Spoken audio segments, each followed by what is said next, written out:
Ça s'appelle Parlez-moi d'amour, c'est un podcast et c'est le 3e épisode.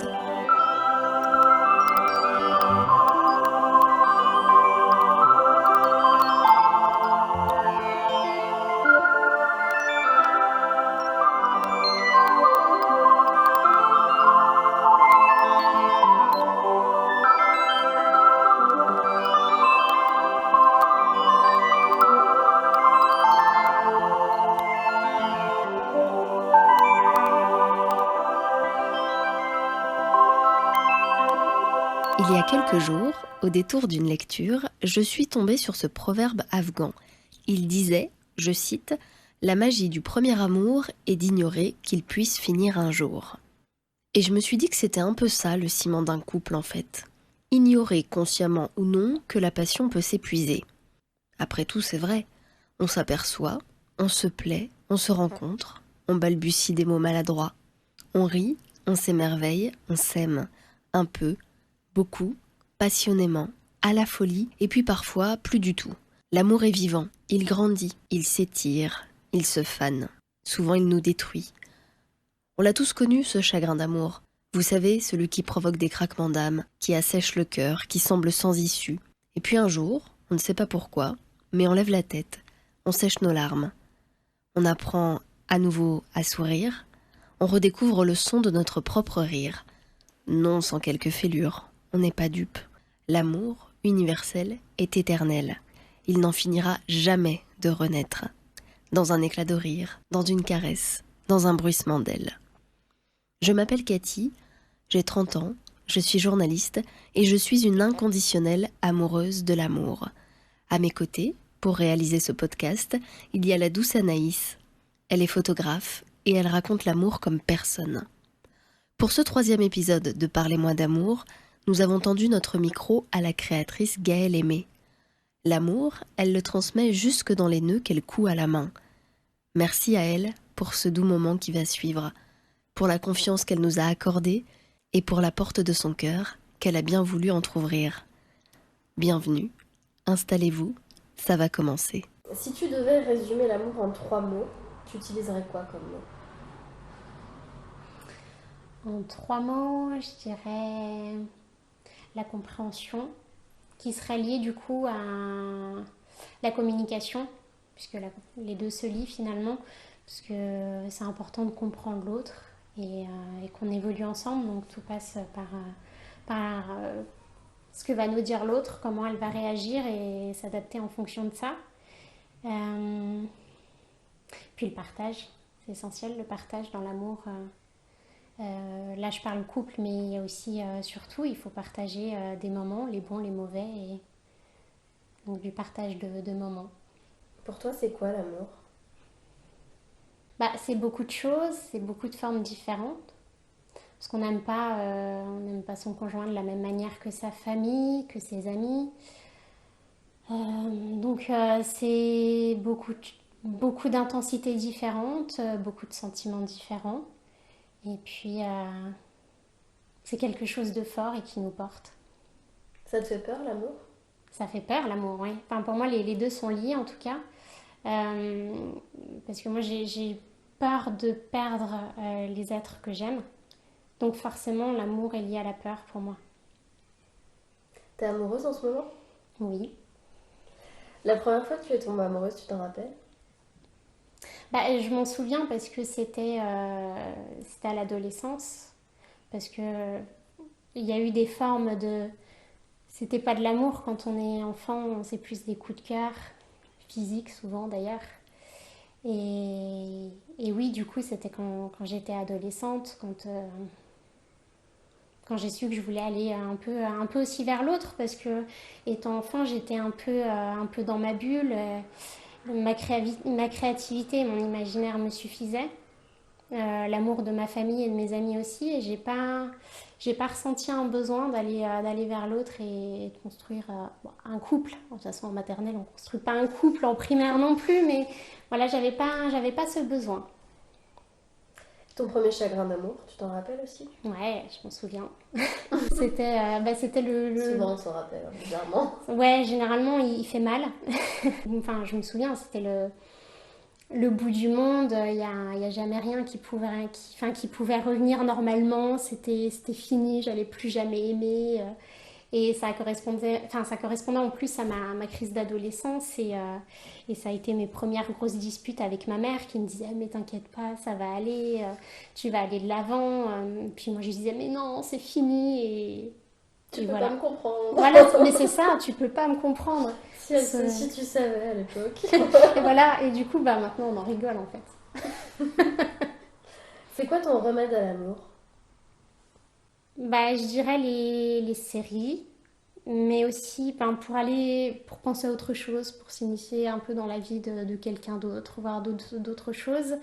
Mais beaucoup le dessin, parce que je vais tendance à avoir envie de m'isoler et de tout faire passer sur le dessin, sur la créativité, sur d'autres choses, canaliser en fait mes idées sur d'autres choses.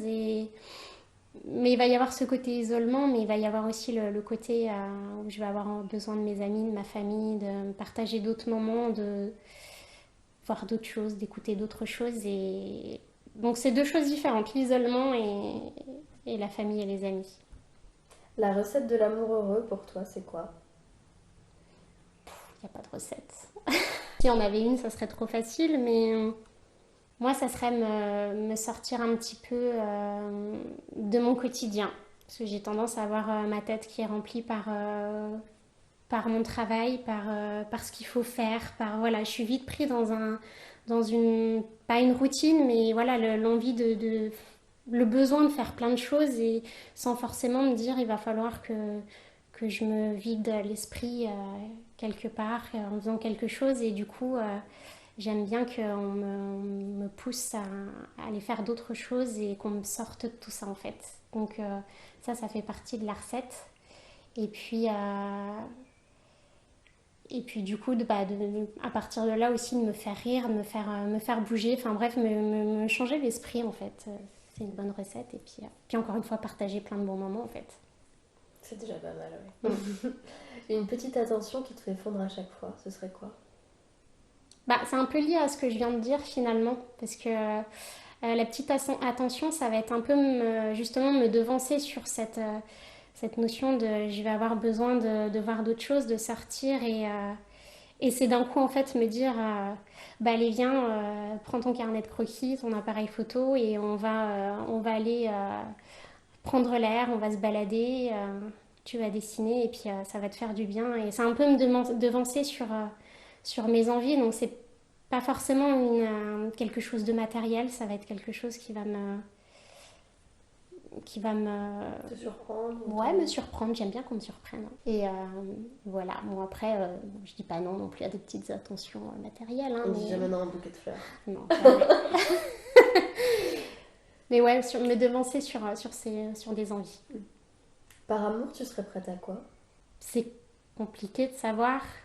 Je sais quelle limite j'ai dépassé, non sans regret pour certaines fois, même si ça en valait la peine, mais on peut pas savoir tant qu'on les a pas passés. Après, avec le recul, avec ouais, beaucoup de réflexion, il faut réfléchir avant de passer à certaines limites. Parce que parfois elles laissent des traces, mais je sais pas. Et à réfléchir, à voir sur le moment. Comment on sait quand on tombe amoureuse? Quand on a tout le temps l'autre en tête, quand on manque de cette personne, quand on la voit pas.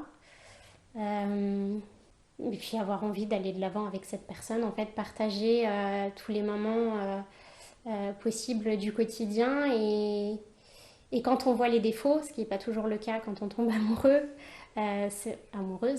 c'est se dire qu'on fera avec. Là, c'est que c'est bon, quoi. Là, quand on accepte les défauts, c'est que c'est bon. Dès qu'on les voit, on se dit c'est bon, c'est gérable, c'est bon.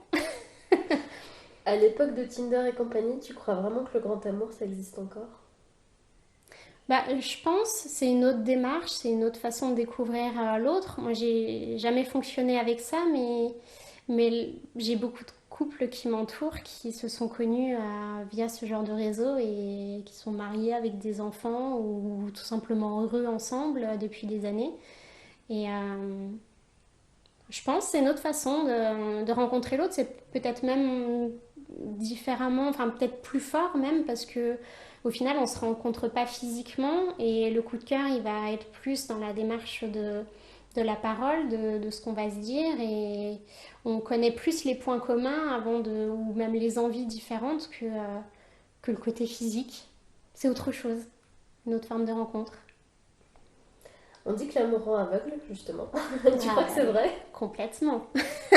Ça rend aveugle. Parce qu'on se dit que tout est parfait et qu'on ne voit pas les défauts de l'autre.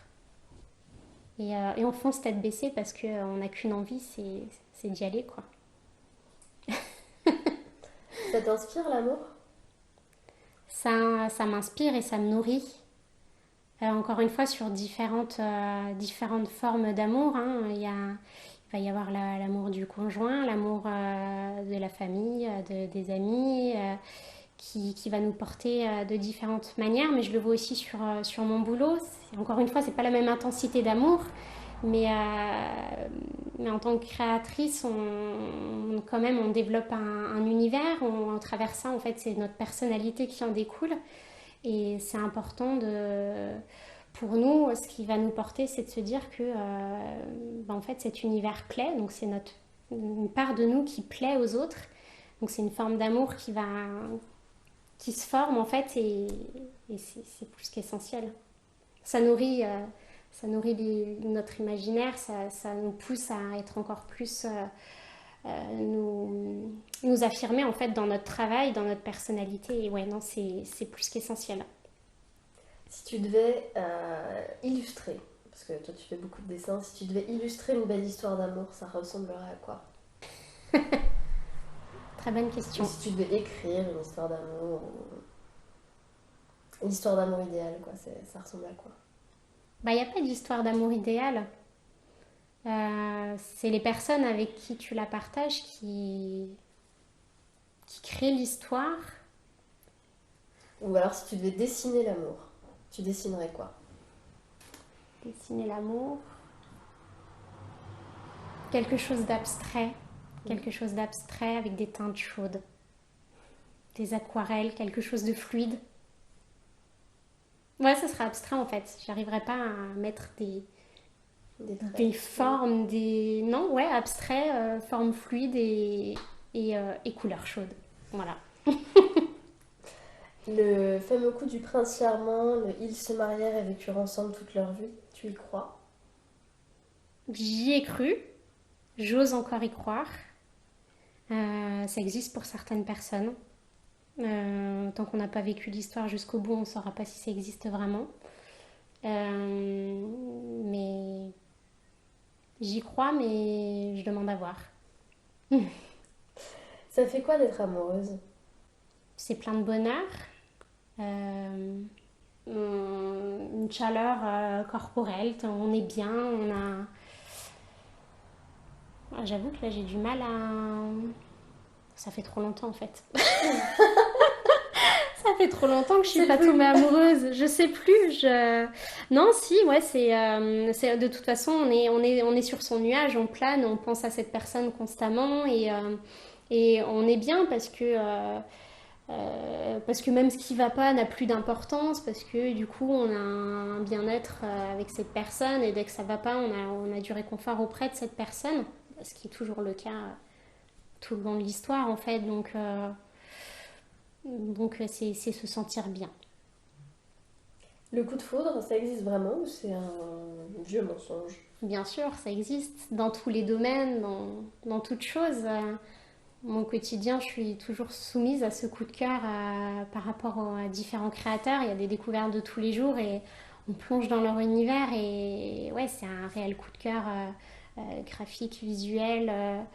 Et puis par rapport plutôt sur le point de vue humain, enfin même si ça c'est un côté humain, mais par rapport aux amis, vous toutes les deux, vous êtes des coups de cœur. Du coup, pour moi, c'est obligatoire. Enfin, tous ceux qui m'entourent, tous ceux que j'ai choisis pour m'entourer, en tout cas, ont été des coups de cœur à un moment donné, et ils le sont toujours. Il faut faire, dire ou être quoi pour te séduire? C'est quoi le secret? Ah, il y a encore le goût de l'aventure en fait. Il faut aimer aller voir d'autres choses, ne pas rester dans sa zone de confort. Toujours se dire, voilà, demain, on sait pas on sait pas de quoi est fait demain, donc c'est toujours saisir le jour en fonction de ce qu'il nous apporte et toujours vouloir se dépasser, me pousser du coup justement encore une fois dans cette aventure à deux, enfin voilà, toujours aller voir autre part, autre chose pour avancer ensemble. Et puis c'est presque égocentrique ce que je vais dire, mais il faut aussi accepter ma part toute cette créativité, tout cet imaginaire que je vais avoir, parce que par moments je vais m'enfermer complètement dans ma bulle, je vais avoir un besoin d'être vraiment dans cet isolement, et la personne qui comprendra pas ça, du coup, me comprendra pas et comprendra pas ce qui se passe. Donc c'est accepter cette partie de moi, du coup. L'amour, tu crois que ça dure vraiment 7 ans?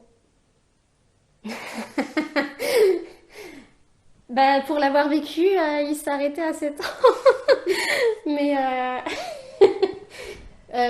non, après, non, il vit au-delà de 7 ans. Mais ça, c'est un travail commun, et on en vient à ce que je disais sur la compréhension et la communication. Enfin, c'est essentiel. Et si on veut dépasser ces 7 ans, il y a différents caps dans un couple, puisqu'on connaît la personne à différents stades. On change mutuellement, on n'a pas les mêmes envies. Au bout de 7 ans, on n'est plus les mêmes personnes. Et s'il n'y a pas cette communication et ce besoin d'évoluer encore ensemble, effectivement, ça s'arrêtera à 7 ans. Mais ça peut aller bien au-delà. On peut tomber plusieurs fois amoureux, soit d'une même personne, soit de plusieurs personnes au cours d'une vie. Mais oui, on peut tomber plusieurs fois amoureux. Et l'amour change aussi avec le temps. Encore une fois, ce système de passer le cap des 7 ans, à un moment donné, l'amour, il ne s'évapore pas à passer le cap de ces 7 années. Et l'amour est encore là, mais il est différent. Et on aime bien, du coup, notre famille. Donc, ça veut dire qu'on aime plusieurs personnes, on aime nos amis. Donc, et par rapport au conjoint, c'est pareil, on a changé, on a aimé cette personne et ça disparaît pas. Donc, c'est sûr, on aime plusieurs personnes en même temps, on les aime juste pas de la même manière. Tu lui dirais quoi à la petite Gaëlle que tu étais à l'époque à propos de l'amour? Fais attention. Cache. Non, parce que l'amour aussi, c'est foncer tête baissée. C'est bien de faire attention, mais faut vivre les histoires. Et si on se cache derrière cette peur justement d'aimer, en fait, on perd beaucoup de choses, et ça en vaut pas la peine. Donc il faut se lancer, même quand on y laisse des plumes, mais ça vaut le coup d'aimer en tout cas.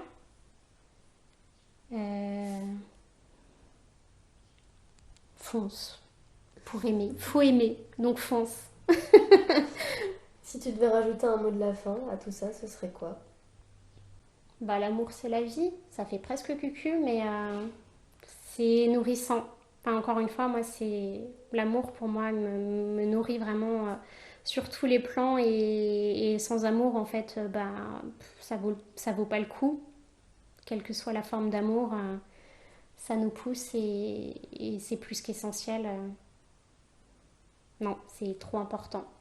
Donc l'amour, c'est la vie. Merci beaucoup, Gaëlle. Merci, Cathy. Ce 3e épisode de Parlez-moi d'amour s'achève ici. Merci encore pour tous les mots doux que vous nous laissez à chaque publication. Si vous aimez ce podcast et si vous souhaitez le soutenir, n'hésitez pas à le partager autour de vous, à nous laisser des jolis mots. En attendant un prochain épisode, nous retournons traquer l'amour dans les moindres recoins. Quant à moi, je vous embrasse bien fort sur les 2 joues. Prenez soin de vous.